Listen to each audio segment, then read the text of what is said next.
Hi guys and welcome back to my YouTube channel. I hope you're all doing great. Title से आपको पता चल गया होगा. This is the part 1 of my interview with a licensed immigration consultant here in Canada in Surrey. So now let's talk about the government IDs. What would you say for outland applicant, for inland applicant? What are the different proofs which you can attach? Many people ask financial proof है ना कि मैंने बहुत comments आते हैं. The sponsor is asking me कि is there any minimum funds that you need to show in order to sponsor your wife और husband. इधर ਦਾ ਕੋਈ ਮਿਨੀਮਮ ਰਿਕੁਆਇਰਮੈਂਟ ਹੋਏ ਤੇ ਫਾਈਨੈਂਸ਼ੀਅਲ ਤੁਸੀਂ ਕਿੱਦਾਂ ਪ੍ਰੂਵ ਕਰ ਸਕਦੇ ਹੋ that you are sharing expenses, taking care of each other financially? So there are 2 points. ਇੱਕ ਤਾਂ ਤੁਸੀਂ ਇਹ ਦਿਖਾਉਣਾ ਹੁੰਦਾ ਕਿ ਤੁਸੀਂ ਫਾਈਨੈਂਸ਼ੀਅਲੀ ਮਤਲਬ ਜਿਹੜਾ ਸਪਾਂਸਰ ਆ ਫਾਈਨੈਂਸ਼ੀਅਲੀ ਸਾਊਂਡ ਨਹੀਂ ਕਹਿ ਸਕਦੇ, like financially he or she is fine, like job hai. So basically requirement ਇਹ ਹੈ ਕਿ ਉਹ ਤੁਹਾਡੀ job letter ਮੰਗਦੇ ਆ, job letter plus notice of assessment. Okay. Recent year the like just 1 year or 2-3 years? It's just 1 year. Okay. So 1 year, so say it's 2022. So last notice was in 2021 the.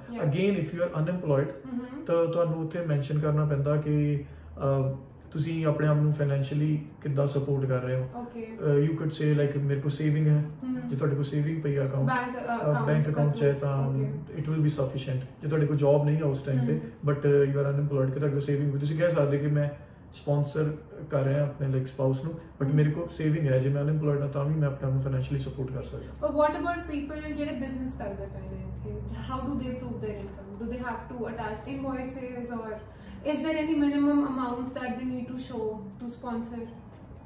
No, there is no minimum amount, but there's only like you should be working. If you are not working, then you can show like statistical saving hai.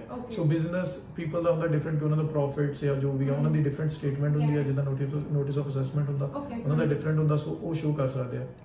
ਕਿ ਉਹ ਵੀ currently kind of like self-employed ਹੁੰਦੇ ਆ, but it's normal for them.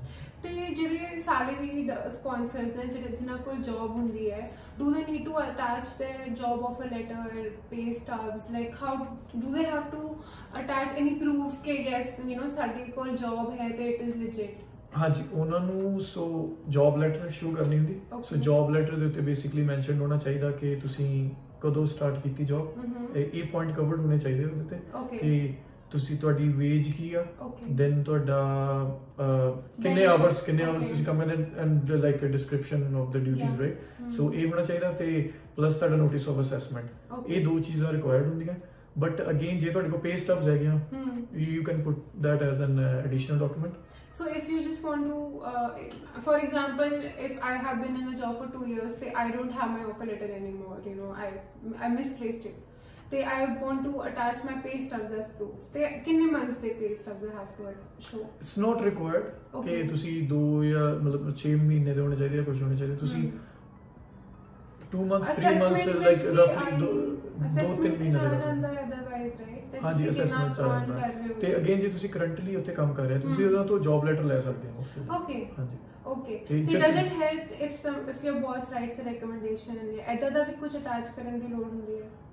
Not required, but ਜੇ ਤੁਹਾਡੇ ਕੋਲ ਹੈ ਤਾਂ ਤੁਸੀਂ ਅਟੈਚ ਕਰ ਸਕਦੇ ਹੋ. ਬਟ ਬੇਸਿਕਲੀ ਜੌਬ ਲੈਟਰ ਦੇ ਵਿੱਚ ਇਹੀ ਮੈਂਸ਼ਨ ਹੋ ਕਿ ਸਾਡਾ ਕਰੰਟ EMPLOYE ਹੈ, ਇਹਦੀ ਜੁਆਇਨਿੰਗ ਡੇਟ ਇਹ ਸੀ ਤੇ ਇਹਦੀ ਵੇਜ ਜਾਂ ਸੈਲਰੀ ਇਹ ਹੈ. ਸੋ ਬੇਸਿਕਲੀ ਇਹ ਇਨਫੋਰਮੇਸ਼ਨ ਚਾਹੀਦੀ ਹੁੰਦੀ ਹੈ sponsor the. Okay. So another question which comes in my mind is that can the sponsor stay in India ਕਿਤੇ ਹੋਰ apart from Canada for an outland application, or the sponsor needs to be in Canada and maintain a residence there? The sponsor needs to be in Canada. Then how do you show that the sponsor is there? Can the sponsor come and visit sometimes when the application is being processed? Sponsor like basically ਜਦੋਂ ਤੁਸੀਂ application ਕਰਨੀ ਹੈ for outland application, sponsor needs to be in Canada. So ਉਸ ਤੋਂ ਬਾਅਦ ਤੁਸੀਂ like vacation trips ਕਰਦੇ ਆ, it's fine. ਤੁਸੀਂ ਜਿੰਨੇ ਮਰਜ਼ੀ ਕਰ ਸਕਦੇ ਹੋ, ਤੁਸੀਂ ਵਾਪਸ ਜਾ ਸਕਦੇ ਹੋ ਆਪਣਾ, but most of the time ਤੁਸੀਂ ਕੈਨੇਡਾ ਚ ਹੋਣੇ ਚਾਹੀਦੇ ਆ. So ਇਹਦਾ ਕੋਈ ਰਿਕੁਆਇਰਮੈਂਟ ਹੈ that for example like 180 days in a year? ਇਦਾਂ ਦੀ ਕੋਈ ਰਿਕੁਆਇਰਮੈਂਟ ਨਹੀਂ. Okay. ਬਟ ਅਗੇਨ ਜਦੋਂ ਉਹਨਾਂ ਨੇ ਅਸੈਸਮੈਂਟ ਕਰਨੀ ਆ ਉਹਨਾਂ ਨੇ ਚੈੱਕ ਕਰਨਾ ਕਿ ਤੁਸੀਂ ਮੋਸਟ ਆਫ ਦਾ ਟਾਈਮ ਤਾਂ ਕੈਨੇਡਾ 'ਚ ਹੀ ਹੈ ਨਾ, ਤੁਸੀਂ ਇਦਾਂ ਨਹੀਂ ਕਰ ਸਕਦੇ ਕਿ ਅਪਲਾਈ ਕਰਕੇ ਤੁਸੀਂ ਵਾਪਸ ਚਲੇ ਜਾਓ। ਨਹੀਂ, ਬਟ ਵਾਟ ਅਬਾਊਟ ਪੀਪਲ ਜਿਹੜੇ ਰਿਮੋਟ ਵਰਕ ਕਰਦੇ ਨੇ, ਜਿਨ੍ਹਾਂ ਨੂੰ they are earning, you know they are working for a Canadian company, but company ਦੀ ਰਿਕੁਆਇਰਮੈਂਟ ਨਹੀਂ ਹੈ ਕਿ ਤੁਸੀਂ ਕੈਨੇਡਾ ਵਿੱਚ ਰਹਿ ਕੇ ਕੰਮ ਕਰੋ, ਤੁਸੀਂ ਇੰਡੀਆ ਆ ਕੇ ਵੀ ਕੰਮ ਕਰ ਸਕਦੇ ਹੋ। What about that? ਸਟਿਲ ਤੁਹਾਨੂੰ ਕੈਨੇਡਾ 'ਚ ਹੋਣਾ ਚਾਹੀਦਾ, spouse needs to be in Canada ਜਦੋਂ ਅਪਲਾਈ ਕਰਨਾ। ਤੇ ਫਿਰ of course then you have to show your entry exit stamps to prove that. But say the sponsor comes home for say Diwali, na, for 2-3 weeks. Would that be negative impact on the application? No. Because a lot of people get scared. No. Personally also I know people who, you know, couldn't take that mentally, this whole pressure of this journey. They ਉਹਨਾਂ ਨੇ job ਛੱਡ ਕੇ 1 month 2 weeks they are here ਤੇ ਉਹਨਾਂ ਨੂੰ tension ਰਹਿੰਦੀ ਕਿ ਹੁਣ ਆਪਾਂ ਡਿਕਲੇਅਰ ਕਰਨਾ ਹੈ ਕਿ ਮੈਂ ਇੱਥੇ ਆਇਆ ਸੀ ਕਿ ਆਈ ਸੀ, ਕਿ ਇਹਦਾ ਕੋਈ ਨੈਗੇਟਿਵ ਇੰਪੈਕਟ ਹੋਊਗਾ। ਨਹੀਂ, ਕੁਝ ਡਿਕਲੇਅਰ ਨਹੀਂ ਕਰਨਾ ਹੁੰਦਾ। ਜਦੋਂ application already when application is being processed, right, ਉਦੋਂ ਆਪਾਂ ਇਦਾਂ ਨਹੀਂ ਉਹਨਾਂ ਨੂੰ ਕੁਝ ਦੱਸਣਾ ਹੁੰਦਾ ਕਿ ਆਪਾਂ ਕਦੋਂ ਇੰਡੀਆ ਗਏ ਸੀ ਜਾਂ ਕਦੋਂ ਕਿਸੇ ਹੋਰ ਕੰਟਰੀ 'ਚ ਗਏ ਸੀ। ਸੋ ਬਟ ਅਗੇਨ ਜੇ ਉਹਨਾਂ ਨੇ ਅਸੈਸਮੈਂਟ ਕਰਨੀ ਆ, so like we should be prepared ਕਿ ਤੁਸੀਂ ਮੋਸਟ ਆਫ ਦਾ ਟਾਈਮ ਜਦੋਂ ਫਾਈਲ ਪ੍ਰੋਸੈਸ ਹੋ ਰਹੀ ਸੀ ਸਪਾਂਸਰ ਕੈਨੇਡਾ 'ਚ ਸੀ। ਅਗੇਨ ਦ ਟਾਈਮ ਜਦੋਂ ਆਪਾਂ ਸਪਾਂਸਰਸ਼ਿਪ ਐਪਲੀਕੇਸ਼ਨ ਲਾਉਣੀ ਆ ਉਦੋਂ ਸਪਾਊਸ ਮਤਲਬ ਸਪਾਂਸਰ ਕੈਨੇਡਾ 'ਚ ਹੋਣਾ ਚਾਹੀਦਾ, ਤੇ ਜਦੋਂ ਤੁਹਾਡੇ ਸਪਾਊਸ ਨੇ ਕੈਨੇਡਾ ਲੈਂਡ ਹੋਣਾ ਉਦੋਂ ਵੀ ਤੁਹਾਡਾ ਸਪਾਂਸਰ ਕੈਨੇਡਾ 'ਚ ਹੋਣਾ ਚਾਹੀਦਾ। Oh, so that is the basic thing. So if you want in between to see, you can come for like a short trips ਤੁਸੀਂ ਕਰ ਸਕਦੇ as many as you want to. Because I thought it would make a strong case that, you know, application pending है but ਉਹ India ਜਾ ਰਹੇ ਹੈ ਤੇ ਉਹ ਇਕੱਠੇ ਰਹਿ ਰਹੇ। You can visit each other, but again ਤੁਸੀਂ ਇਦਾਂ ਨਹੀਂ ਕਰ ਸਕਦੇ ਕਿ ਤੁਸੀਂ ਅਪਲਾਈ ਕਰੋਗੇ ਤੇ ਤੁਸੀਂ ਵਾਪਸ ਚਲੇ ਜਾਓ ਤੇ ਤੁਸੀਂ ਜਦੋਂ ਤੁਹਾਡੇ ਸਪਾਊਸ ਨੂੰ ਪੀਆਰ ਮਿਲੀ then problem ਆ ਸਕਦੀ, then port of entry ਤੇ ਤੁਹਾਨੂੰ ਪ੍ਰੋਬਲਮ ਆ ਸਕਦੀ। Okay. So now let's talk about dual intent, because you know India mein agents really scare you from my experience ਕਿ ਉਹ ਤੁਸੀਂ ਲਾਤੀ ਸਪਾਂਸਰਸ਼ਿਪ ਐਪਲੀਕੇਸ਼ਨ ਨਾ, ਤੁਸੀਂ ਸਟੱਡੀ ਵੀਜ਼ਾ ਤੁਹਾਨੂੰ ਮਿਲਣਾ ਹੀ ਨਹੀਂ ਹੈਗਾ, you don't even dream about it, ਤੇ ਟੂਰਿਸਟ ਵੀਜ਼ਾ ਤੁਸੀਂ ਅਪਲਾਈ ਕੀਤਾ ਤੇ ਜੇ ਰਿਜੈਕਟ ਹੋ ਗਿਆ ਫਿਰ ਤੁਹਾਡੀ ਸਪਾਂਸਰਸ਼ਿਪ ਐਪਲੀਕੇਸ਼ਨ ਤੇ ਉੱਤੇ ਨੈਗੇਟਿਵ ਇੰਪੈਕਟ ਹੋਗਾ। ਦੇ ਵਿਲ ਥਿੰਕ ਇਹਨੂੰ ਪਤਾ ਨਹੀਂ ਕਿਉਂ, ਯੂ نو ਇਹਨਾਂ ਰਸ਼ ਹੈਗਾ ਕਿ ਮੈਂ ਬਸ ਜਾਵਾਂ like something suspicious is happening. So do you think a person who is in queue for sponsorship application ਉਹ ਟੂਰਿਸਟ ਵੀਜ਼ਾ ਲਈ ਸਟੱਡੀ ਵੀਜ਼ਾ ਲਈ ਟਰਾਈ ਕਰ ਸਕਦਾ ਹੈ ਵਿਦਆਊਟ ਐਨੀ ਡੇਂਜਰ? ਕਰ ਸਕਦੇ ਆ। ਸੋ ਜੇ ਤੁਸੀਂ ਤੁਹਾਡੀ ਆਲਰੇਡੀ ਸਪਾਂਸਰਸ਼ਿਪ ਐਪਲੀਕੇਸ਼ਨ ਚੱਲ ਰਹੀ ਆ ਤੇ ਤੁਸੀਂ ਸਟੱਡੀ ਵੀਜ਼ਾ ਵੀ ਅਪਲਾਈ ਕਰ ਸਕਦੇ ਤੇ ਤੁਸੀਂ ਵਿਜ਼ਿਟਰ ਵੀਜ਼ਾ ਜੇ ਤੁਸੀਂ ਚਾਹੁੰਦੇ ਕਰ ਸਕਦੇ। ਬਟ ਅਗੇਨ ਜਦੋਂ ਤੁਸੀਂ ਅਪਲਾਈ ਕਰਨਾ ਆ do not hide anything, just ਉਹਨਾਂ ਨੂੰ ਮੈਂਸ਼ਨ ਕਰ ਦਿਓ। ਵੈਸੇ ਤਾਂ ਉੱਤੇ ਐਪਲੀਕੇਸ਼ਨ 'ਚ ਕੁਐਸਚਨ ਹੁੰਦਾ ਕਿ ਤੁਸੀਂ ਪੀਆਰ ਐਪਲੀਕੈਂਟ ਹੈਗੇ ਆ, ਤੁਹਾਡੀ ਵੈਲਿਊ ਪ੍ਰੋਸੈਸਡ, ਤਾਂ ਤੁਸੀਂ ਉੱਥੇ ਯੈਸ ਹੀ ਕਰਨਾ ਹੁੰਦਾ। ਬਟ ਅਗੇਨ ਮੈਂਸ਼ਨ ਕਰ ਦਿਓ। ਅਗੇਨ ਫਿਰ ਆਫਿਸਰ ਤੇ ਡਿਪੈਂਡ ਕਰਦਾ, ਜੇ ਉਹਨਾਂ ਨੂੰ ਲੱਗਦਾ ਹੈ ਕਿ ਤੁਹਾਡੀ application like permanent residence application almost done ਆ ਤਾਂ ਹੋ ਸਕਦਾ ਉਹ ਰਿਫਿਊਜ਼ ਕਰ ਦੇਣ। ਬਟ ਅਗੇਨ ਜੇ ਰਿਫਿਊਜ਼ ਵੀ ਹੋ ਜਾਂਦੀ ਆ ਤਾਂ ਉਹਦਾ ਕੋਈ ਵੀ ਨੈਗੇਟਿਵ ਇੰਪੈਕਟ ਤੁਹਾਡੀ ਪੀਆਰ ਐਪਲੀਕੇਸ਼ਨ ਤੇ ਨਹੀਂ ਮਿਲਦਾ। That's totally different file. So ਜੇ ਤੁਸੀਂ ਲਾਇਆ ਹੋਇਆ ਵਿਜ਼ਟਰ ਵੀਜ਼ਾ ਤੇ ਉਹ ਰਿਜੈਕਟ ਹੋ ਗਿਆ ਇਨ ਬਿਟਵੀਨ ਤਾਂ ਇਟਸ ਓਕੇ। ਤੁਹਾਡੀ ਜਿਹੜੀ ਦੂਜੀ ਫਾਈਲ ਆ ਉਹ ਪ੍ਰੋਸੈਸ ਹੋਊਗੀ ਪ੍ਰੋਪਰ। ਸੋ ਲੈਟਸ ਸੇ ਕਿ I am the principal applicant ਤੇ ਮੇਰੀ ਫਾਈਲ ਪੈਂਡਿੰਗ ਹੈ ਤੇ ਮੇਰਾ ਹੁਣ ਟੂਰਿਸਟ ਵੀਜ਼ਾ ਕਲੀਅਰ ਹੋ ਗਿਆ ਤੇ ਮੈਂ ਕੈਨੇਡਾ ਜਾ ਰਹੀ ਹਾਂ। Can I shift my application from outland application to inland?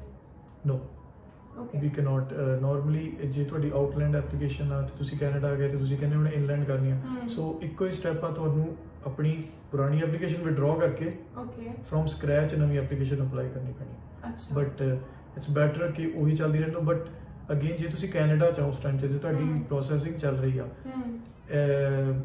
It will be a good idea ਕਿ ਤੁਸੀਂ ਥਰੂ ਵੈਬ ਫਾਰਮ IRCC ਨੂੰ ਇਨਫੋਰਮ ਕਰ ਦਿਓ ਕਿ ਤੁਸੀਂ ਹੁਣ ਕੈਨੇਡਾ ਦੇ ਵਿੱਚ ਹੋ ਤੇ ਤੁਹਾਡਾ ਐਡਰੈਸ ਚੇਂਜ ਹੋਇਆ ਹੈ।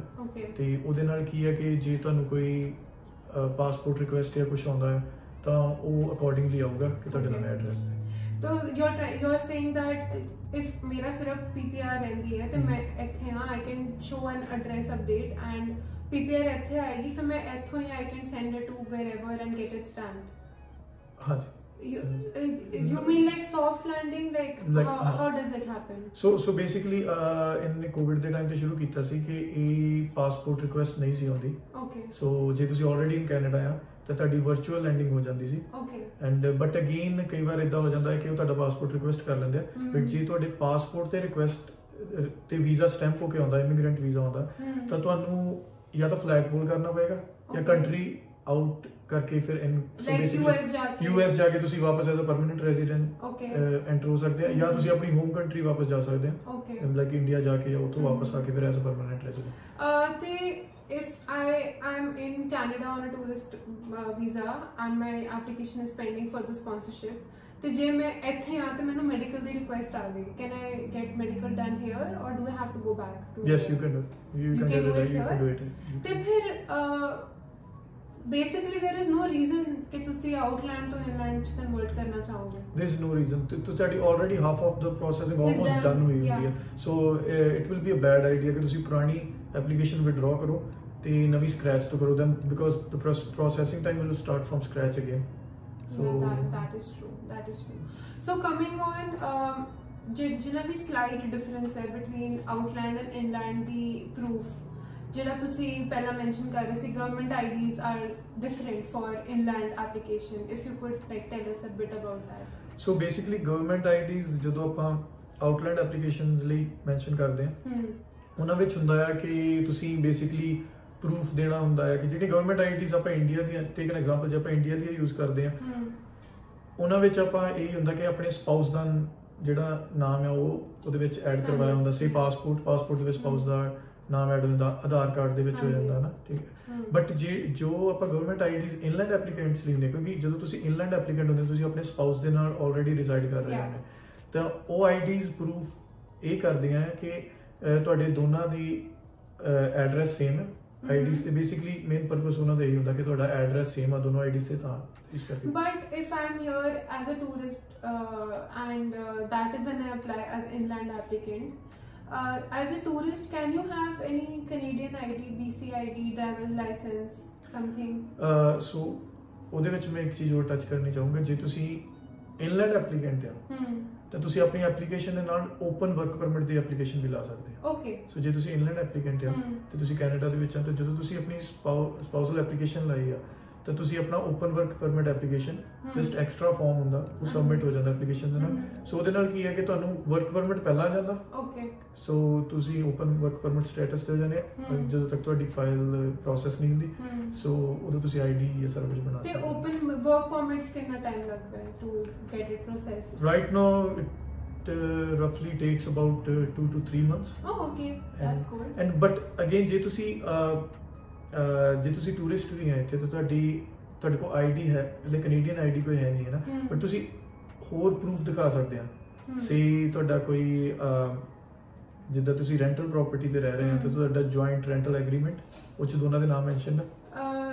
As a tourist can you have your name at the in a rental agreement? ਹਾਂਜੀ, ਤੁਸੀਂ ਰੈਂਟ ਕਰ ਸਕਦੇ ਹੋ ਜਿਹਦੇ ਵਿੱਚ ਤੁਸੀਂ ਰਹਿ ਰਹੇ ਆ, ਤਾਂ ਤੁਸੀਂ ਜੇ ਪਲੇਸ ਰੈਂਟ ਕੀਤੀ ਤਾਂ ਆਬਵੀਅਸਲੀ ਉੱਥੇ ਰੈਂਟਲ ਐਗਰੀਮੈਂਟ ਹੋਊਗਾ। Doesn't matter if you are tourist. Okay. Yeah, so basically ਇਹ ਹੁੰਦਾ ਹੈ।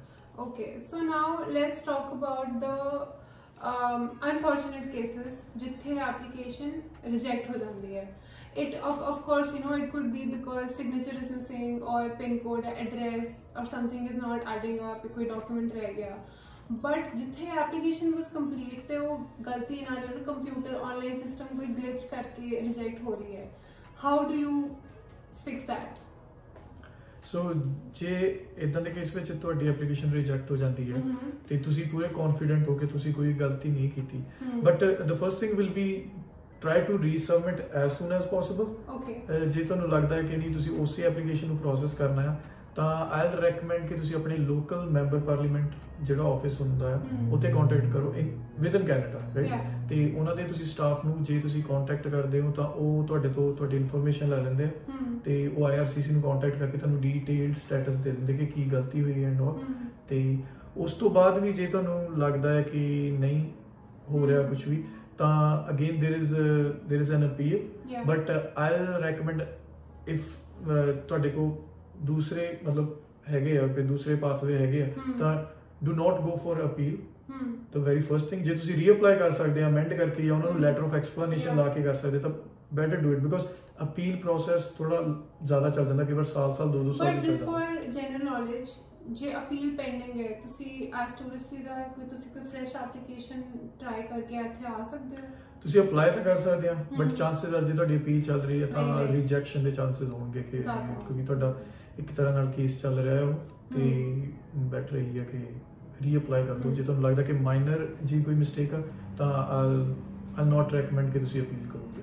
ਤੇ what is the current trend ਕਿ I have submitted my application online I got the AOR in 3-4 months ਤੇ biometric medical ਨਾਲ ਆ ਜਾਂਦੀ ਹੈ or is it taking longer to get the requests these days so it depends on like case to case so normally ਕਈ applicants ਦੀ ਜਿਹੜੇ AOR ਆ within month ਵੀ ਆ ਜਾਂਦੀ ਹੈ ਕਈਆਂ ਨੂੰ 4 ਮਹੀਨੇ ਲੱਗ ਜਾਂਦੇ ਬਟ ਉਹਦੇ ਚ ਕੀ ਆ ਕਿ so again the average processing time normally 80% of applications the same ਹੀ ਹੁੰਦਾ ਜੇ ਤੁਹਾਨੂੰ ਜੇ ਇੱਕ applicant ਦੀ AOR ਇੱਕ month ਦੇ ਵਿੱਚ ਆ ਗਈ ਆ ਤੇ ਉਹਨਾਂ ਦੇ biometric next month ਆ ਰਿਹਾ ਤੇ there are applicants ਕਿ ਉਹਨਾਂ ਦੇ 4 ਮਹੀਨੇ ਕੁਝ ਨਹੀਂ ਹੁੰਦਾ ਬਟ ਉਹਨਾਂ ਦੇ AOR biometric and medical ਇਕੱਠਾ ਆ ਜਾਂਦੇ so it all depends so ਇਦਾਂ ਨਹੀਂ ਆਪਾਂ ਕਹਿ ਸਕਦੇ ਕਿ ਜੇ ਦੂਸਰੇ ਐਪਲੀਕੈਂਟ ਦਾ ਸੇਮ ਟਾਈਮਲਾਈਨ ਤੇ ਚੱਲ ਰਹੀ ਹੈ ਐਪਲੀਕੇਸ਼ਨ ਉਹਦਾ ਪਹਿਲਾ AOR ਆ ਗਿਆ ਤੇ ਮੇਰਾ ਕਿਉਂ ਨਹੀਂ ਆ ਰਿਹਾ ਤੇ when it comes to processing of the application ਕਹਿੰਦੇ ਨੇ ਕਿ ਇੱਕ ਪ੍ਰੋਸੀਜਰ ਹੁੰਦਾ ਹੈ ਕਿ AOR ਆਂਦੀ ਹੈ ਫਿਰ biometric medical sponsorship approval letter